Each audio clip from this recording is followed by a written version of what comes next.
the film is about three women. And what struck me is that these women, these Muslim American women, they don't fit the stereotype that we usually see on the big screen. They are strong women, and they have agency, which for us whose families come from Muslim majority countries, we're not surprised. We see these women in our families, we see these women in our friends, but it's great to see it on the big screen. So I wanted to first start with you, Iman, and with Aizzah, because Aizzah, this is based on your one-man show, and I heard that, Iman, you approached Aizzah after watching the show and wanted to talk about making this into a movie. I would love to hear how this came about and how you worked together to write the film. Yeah, sure. So I'm a foodie. And so I was in New York City for my birthday, and we were on a food tour, and we passed by the famous Cherry Lane Theater in Greenwich Village, and we saw the poster for Dirty Packing Lingerie, which was Aizzah with a green scarf, and my cousin was like, oh my gosh, this is right up your alley, we gotta go see it. So we went to it. I've never been to a one-woman show, and I was just so taken away because she played 6 different characters from the age of 6 to 60, and I laughed, I cried, I hooted, hollered. I thought it was the best thing I've ever seen. The first time I saw Muslim women on stage, and I was like, oh, we have to make this into something. So I went to her afterwards, and I was like, hey, do you make shorts? And she goes, girl, I make features. But she was lying. She had never made a feature. And then we just started emailing back and forth about our love for Bend It Like Becca, My Big Fat Greek Wedding. And then we started, that was September 2013. And then we started writing the script 2014, and we were super green. I just came out of film school. She was a playwright, and it took us 4 years to write this movie, so. Yeah, and then many more years to rewrite this film. We were like just the 4th to write, but then, it just was such a learning process, because I think what we first did was we wrote 3 separate shorts. And we were like, well, just combine them and it'll be like a feature. And it was terrible. So it was just a big learning curve for us too, I think. I think writing a multi-character story feature is maybe the hardest thing to do. And so for someone who's never written one to then write the hardest thing ever, it was like, a process. Yeah, I always tell my students never write an ensemble piece as your feature. Yeah, so good advice for the first feature. And it's it takes a long time to make your first feature as an independent filmmaker. Throughout the years, what kept you motivated? And for the young filmmakers or emerging filmmakers in the room, where did you go to get the support and to help you develop the film in terms of a script? Yeah, so. But honestly, it's like this team here. You guys, there were so many times when I was just done. I was like, are we gonna be done with this film? Can we be done with? But then these guys were like, no, we gotta keep going. Let's open up the edit again, and let's get the thing we need to get out of the. Me and Aizzah were totally done. For a long time, honestly. I think at any point in the process, 3 of us had quit, and the one person was going, no, we gotta keep on going forward, because it's an exhausting process, making an independent film without the money, and you're just scraping for every little bit, and then you want to preserve your art, so you're trying to fight for every single bit that you can. And I think all of us, I might be all of us were just, I'm so done, right? But there would always be one of us who go no, we can do this, make it just that 5% better, and then we just keep on doing it. That's how we got here, I think. It was really funny because I was like, Roy, it's been 7 years. He goes, man, it's 7 years. What's one more year?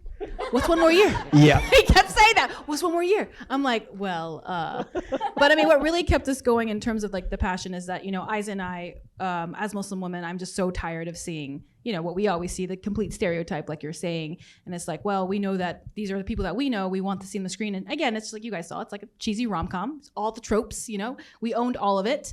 And we were just like, but it's a rom-com that we want to see our people in. And so that was something that really, really pushed us with all of our, we always said we need to go to therapy. When we have writer couples, you're like marriages. And so me and Aizzah had been through it all. And how did you, Roy and Paul, get involved in this project? Did you know Iman and Aizzah before? Iman and I went to film school together. And about halfway through the writing process, Iman asked me to help, with the movie. And I go, no, it's a trap.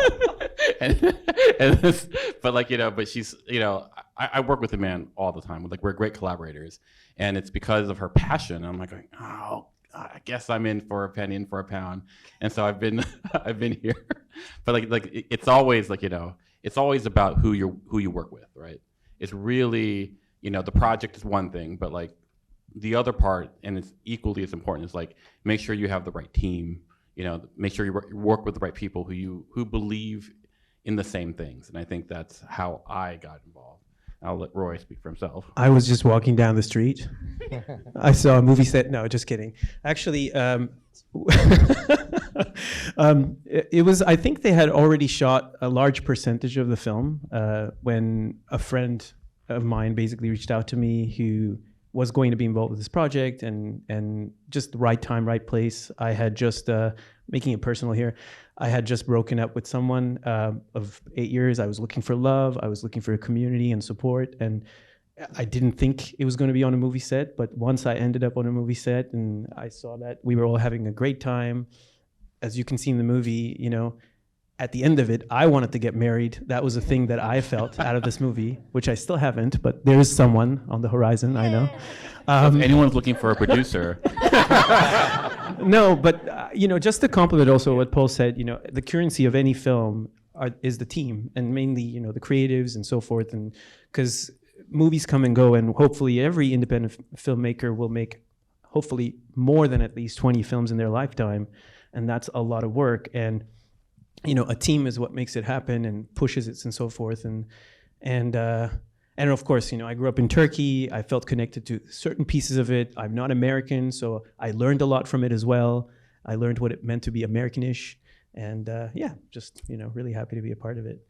We went through editing and all that stuff, And how did the relationship change once you were on set? Because as co-writers writing the script, the dynamic was one way, and then on set you're the director, and Aizzah, now you're the You are actor. a good moderator. I don't know. You're great. This film almost like ruined our lives. Let's be real. It was very hard. I mean, it's really hard, right? Let's be honest. The fact that we're sitting next to each other is a big deal. It is. No, it's hard working with like your friend. You've been collaborating. And then, we started off as just collaborators. We weren't friends. And then we became really good friends. And then we ended up on the set, and it was very hard. Set was grueling. The sky was falling every single day. I'm not kidding. I literally remember I would be rewriting scenes. Iman would be directing. I would get calls from one of our other producers, not Roy, somebody else who was on and they would be like, hey, we just like completely ran out of money. We have to shut down production. And I'm like, we have 10 more days to shoot. We're not shutting down, and then being like trying to find like locations. We had locations falling through. So it was It was really hard too, because Aizzah was as a big caretaker, and so she was in the middle of a scene getting a call from a location saying like, hey, you guys messed up and we're gonna sue you for $15,000. And she's like, oh, okay. Hangs up. I'm like, Aizzah, action. And, she's just like, and not even telling me what's going on. So it was definitely a huge challenge for us. And I think it's a testament of our relationship that, we kind of we've gotten through it, but it was definitely really hard. And I've learned a lot from it. I think we all have. Yeah. And I think it's great that we did. And that we're on the other side of it. And it's been a great learning experience. And I think, we're all like stronger and better filmmakers because of those experiences. And you mentioned sets. So the film was shot in Jackson Heights, New York. As writers and director, why was it so important to shoot there? And then for the producers, how challenging was it to shoot in New York? Well, so it was interesting because I am from Florida, as you know, and I was like, we just need to shoot this in Florida. It'll be so much easier. And she's like, no, absolutely not. New York is a character in the film. It has to be in New York. And of course, I'm so happy she did that. But that was such a shock to me, who like, I'm from Bumpkin, Florida, where I'm like, I shoot everything. Everything's like really easy to shoot there. And it's really challenging to shoot in New York. Everything is a huge challenge. And our first producer that we had wasn't super capable and ready. And so that's why Aizzah and I had to pull in so much when our different roles. But I guess it was a lot more difficult than we had hoped for. But Aizzah, you were really big about shooting in New York. Yeah, but I think we also had so much help. There's one of our EPs, Ann Chaudhry. She's amazing. She got us so many of our locations, and I remember there's the scenes in the grocery store with Gabriel and Amira. And literally it was an open grocery store that was functioning, and we shot in the daytime. And that's how we did it. And so she would have like a line on the side of the camera and like quietly be passing groceries and money from people back and forth. Literally, Anne was running this line. And then the actors were on this one side and we were filming them over here. So, I mean, And you know the people in Jackson Heights don't play. They're like, I don't care about your movie. Just I need my yeah, they need need my their groceries. It was crazy. It was crazy. Yeah. But, you know, I mean, I think it takes a village, you guys, to make an independent film. And we were so lucky we had that. You know, it's everybody who was And the crew, you know, we had an crew, incredible local yeah. crew in New York, Yeah. you know. which was also 90% women and people of color, which we were really proud of. Yes. I mean, another thing you had mentioned is how we funded the film. So me and Aizzah made this point, this very naive point, that we wanted the film to be funded by 100% American Muslim film funders. So we toured for 4 years, going to these places, trying to get funding, and we would always get the no. And we're like, what is it? Why are we getting the no? And it ended up being that we were pitching to men, and majority of our women, again, 95% of our funders are women that supported this film, and 100% of them are American Muslim and UK Muslim. So we're really excited that we actually had that support, even though it took us so long, because you know, there was always like, why would I support your movie when, you know, people are starving in Africa? It was always a thing. And so that was something that would happen as well. There's some positive stuff, I swear. And how did organizations like MPAC Hollywood Bureau or the Islamic Scholarship Fund, the Concordia Forum also help you make the film? Yeah, I mean, you guys, I can just go down the list. You know, Sue Obeidi from MPAC, who's here, she's just been with us for years now, 6 or 7 years. Woo! Sue! She's Where right are there. you? Sue! Stand right up, there. Sue. Stand up, please. Yeah, please. listen, please. she is the reason this film is here, right? I mean, so many people, true. but Sue is one of the major. And I don't want to list all the things, and like, I'll leave it at that. And then, you know, Concordia, we did a screening at one of their, when we actually had a rough cut and we needed money for post. We did a screening at Concordia, and one of our other EPs came on board after that screening, gave us money for post, and then gave us, you know, came on board to kind of, just kind of see the film through. And then in terms of ISF, you know, we were in the middle of the pandemic. Again, it's 2021 was when our film released, and San Francisco was completely shut down. And so we were like, guys, this is our feature. We worked like, at that point, it was like year 8. And we were like, it's been 8 years, and like, it's screening like virtually. We're so sad. And then, you know, ISF kind of stepped up, and they were like, well, let's think of other ways. Like, we ended up doing a drive-through screening, and that ISF completely supported, and because of them, that happened. They went to CAM and they were like, can we do a drive-thru? And they were like, yes, let's do it, and kind of made that happen. I mean, Aizzah and I were just at Gotham yesterday. I was on a panel about community filmmaking, and we're so used to our community not supporting us, and so it was just such a breath of fresh air to see how these organizations and how our people really did support us, even though it's like, we kind of forced them to, not the organizations, but the people. And so we definitely wouldn't have been here without them holding us up, which is really great. But it's because also there aren't a lot of precedents of yes, Muslim well, American being- films. So now with this, maybe this will encourage more people to support. Of course, being filmmaking. first is very difficult. First are like the ones that are just kind of like going through, and the ones afterwards are so much more successful. And that's what we're hoping to have, is like have more building up more filmmakers. And I think that's really important. You were gonna say something? Me? Yeah. Oh, I was just going to say, at every step of the way, when you're making a film, you're launching the film, even now, we're still continuing in our launch. It's still somewhat it feels to me, I don't know about the rest of the group, but it always feels like we're just almost starting, you know? And so the next territory, when will that be? When will that launch be? And so forth. So I think there's so many angels on the way in the festivals, in the programming, the support that they create as well. So, yeah. So as producers, you know, you've raised some funds, you know, broke down the scripts, you decide these are the days you need. How many days did you shoot, and were they enough? I think it's a confusing No, number it's because never enough. There's never enough money. There's never enough time.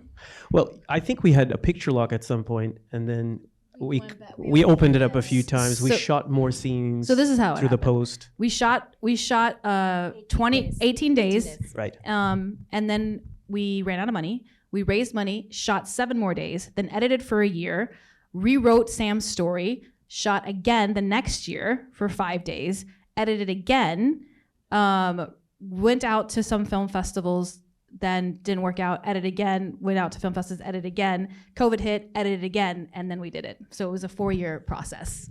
There you go. Filmmaking's totally worth it, guys. Totally worth it.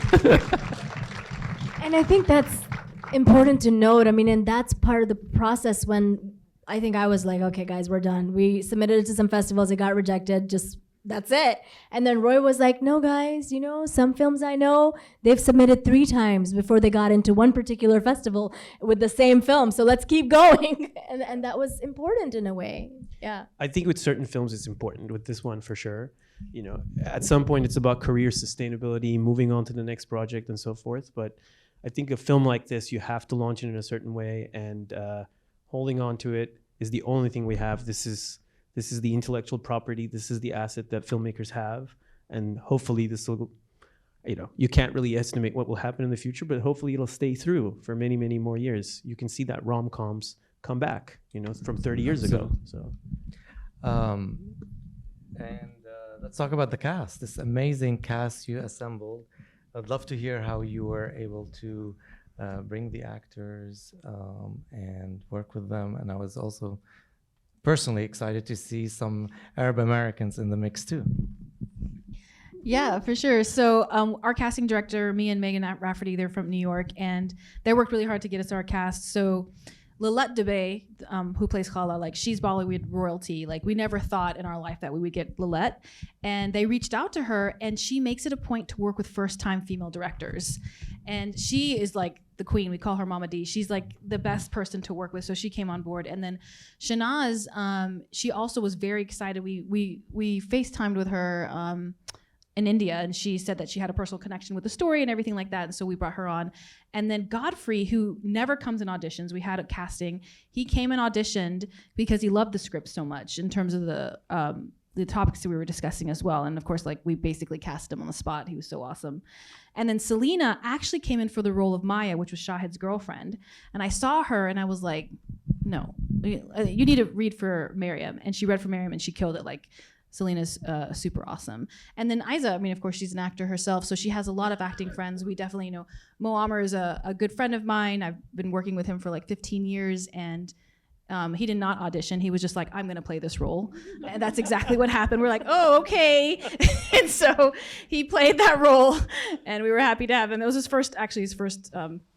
First film that he did. Yeah. Even though it came out so much later. And but yes, all the other actors, like, you know, I think Dean Obeidullah was in it too. And Yeah, just New York, like just actors, friends, the whole entire rest of the cast is honestly just friends from New York, the people we just knew. And we were like, hey, would you be in the film? And they were like, yeah. So they're just amazing. Yeah, we were so lucky.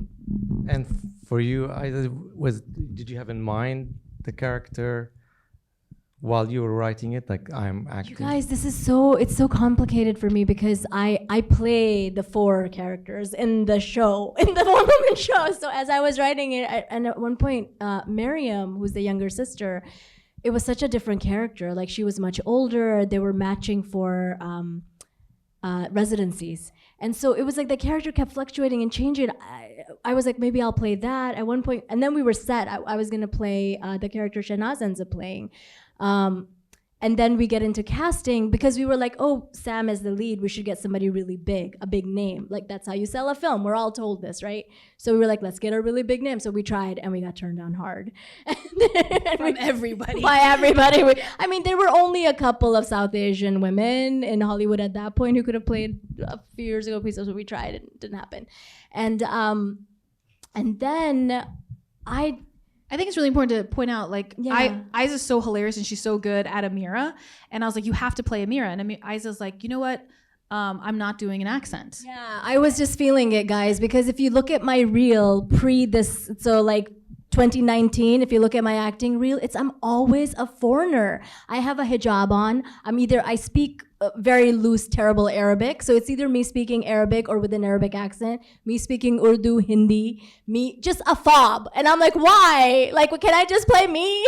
So it was just becoming something really important for me, I think, as an artist. I was like, how come we never get to just be American, as American actors? So yeah, and then we made it a point to we didn't have anyone playing accents in the film. That was really important. So Lilette and Shanaz, those are the regular accents that they have, and so I really appreciated how Aizzah put that out there.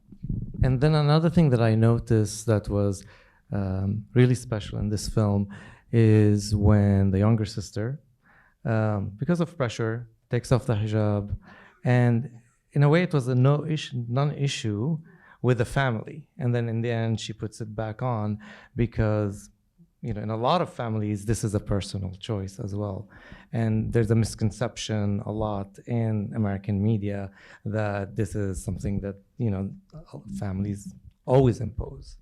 Yeah, I'm glad you said that. So this is a very controversial topic because every single movie that has a hijabi in it, she has to take it off, and so this is a very issue. She takes it off, then she wears hot pants and goes and for once into the sunset with a white dude. Like, I'm like, what is that? So what we really wanted to do was talk about it from our perspective, because I wore hijab in college, and everybody that I know that wore hijab with me has taken it off.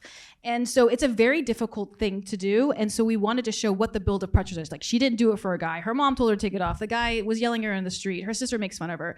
So she was getting all these pressures like as a college student. So then she ended up taking it off. But then the most important part of the entire movie, which we talk about a lot, because everyone's like, man, you could have ended the movie at the dance. I'm like, hell no, is her putting it back on, right? That her strength and independence of who she wants to be. And so we really wanted to play it from our perspective in that kind of story, because that's something that, Muslim women deal with a lot. Thank you for mentioning that. Yes, because you depicted Muslim women in all their diversities. They're not one thing. Thank you for saying that. Thank you for saying that. Yes.